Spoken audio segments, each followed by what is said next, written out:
এই ছবিতে বাংলার মন্দির স্থাপত্যের শ্রেণীবিন্যাস খুব সুন্দর করে দেখানো হয়েছে। বাংলার মন্দির স্থাপত্য সংক্ষিপ্ত স্পষ্ট আলোচনা। বাংলার মন্দির স্থাপত্য মূলত ছাদ ও চালের আকৃতি, রথের সংখ্যা, দালাল ও দেওয়ালের সংখ্যা নকশার ওপর ভিত্তি করে বিভিন্ন ভাগে বিভক্ত। এক, চালা মন্দির।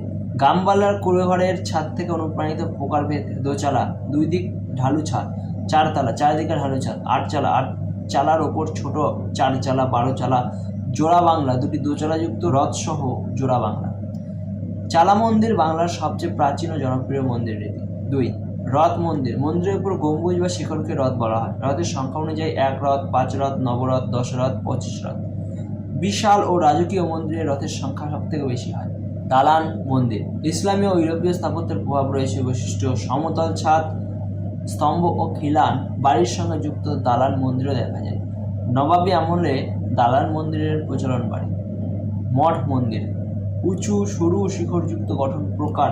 রাম মঠ, দোল মঠ, তুলসী মঠ বৈষ্ণব ধর্মের সঙ্গে যুক্ত। 5, ডিউল মন্দির। প্রাচীন ও দ্রাবিড় রীতির প্রভাব। বৈশিষ্ট্য: উঁচু শিখর, পাথরের নির্মাণ।